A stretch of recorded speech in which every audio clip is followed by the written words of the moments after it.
धरना बहुत ही मजबूती से चल रहा है और ये एक इस इलाके में भी और दूसरे लोगों में भी जो इस इलाके के ऊपर भरोसा नहीं करते थे, जैसे बाबूजी ने बताया कि भाई ये तो मुर्दों का इलाका है, यहाँ तो लोग उठते नहीं हैं। खट्टर ने भी जो किसान आंदोलन चलाया था जब उसमें भी हमारे इलाके के ऊपर तंज करते थे कि उस इलाके में चले जाओ, रेवाड़ी सीख लो, वहाँ लोग नहीं बोल रहे। लेकिन जो रामगढ़ भगवानपुर का हमारा ये धरना है, इस धरने ने लोगों में एक विस्मय मतलब होता है ना कि एक आश्चर्यजनक विस्मयकारी घटना ये है। लोग बड़े आश्चर्यचकित हो रहे हैं, बड़े मतलब अचंभे में हो रहे हैं कि भाई इस इलाके में 173 दिन से धरना, और धरना ऐसा कि जो कमजोर होने का नाम ही नहीं ले रहा।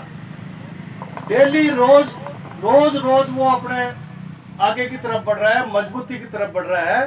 तो जितने भी लोगों की जो धारणा थी इस इलाके के प्रति कि लोग मतलब ये जो हम जिस शक्ति के खिलाफ हम लड़ रहे हैं, इसकी तो बात ही छोड़ दीजिए। मामूली से एक सिपाही से भी डरने वाले हैं, ये एक मामूली से अधिकारी के सामने नहीं बोल सकते, ये अपनी आवाज ही नहीं उठा सकते।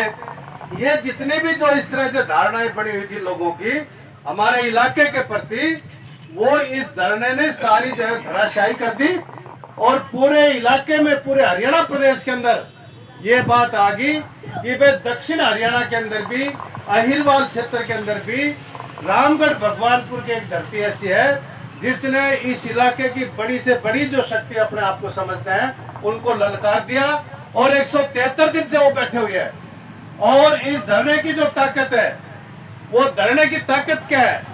धरने की ताकत है कि हमारा भाईचारा, जो रामगढ़ भगवानपुर ने जो अपनी कोर कमेटी बनाई है, जो निर्णय लेने की जो उनकी ताकत है कि जो भी छोटे से छोटा जो फैसला हम ले रहे हैं, वो कोर कमेटी, संघर्ष कमेटी फैसला लेती है अपने मुद्दे पे और फिर वो उसको लागू करते हैं पूरी ताकत से।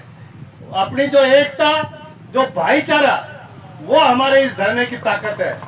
और ताकत हमारी ये भी है कि हम किसी स्वार्थ के अंदर नहीं बैठे, हम निस्वार्थ बैठे हुए हैं। हम जनहित के मुद्दे के लिए बैठे हुए हैं, जो पूरी जनता को भला करेगी, जो पूरे इलाके के लिए एक भले का काम है।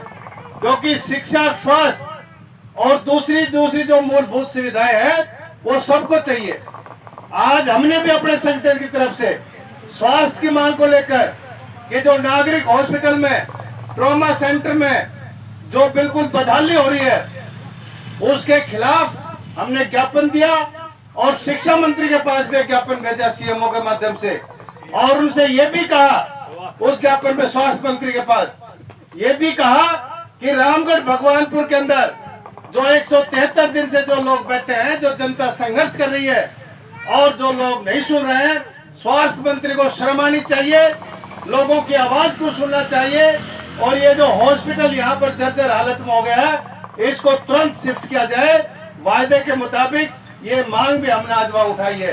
तो हमारी जो ताकत है वो रोज रोज बढ़ रही है और निश्चित तौर पे जो भाई अनिल ने बताया, हम निश्चित तौर पे जीत की तरफ बढ़ रहे हैं और जीतेंगे। हम हॉस्पिटल जो है ना, वो रामगढ़ भगवानपुर की जो जमीन NH 71 के पास है, वहां पर बनेंगे, 100% बनेगी। ये निश्चित बात है, ये धरने की ताकत से बनेगी। इन्हीं शब्दों के साथ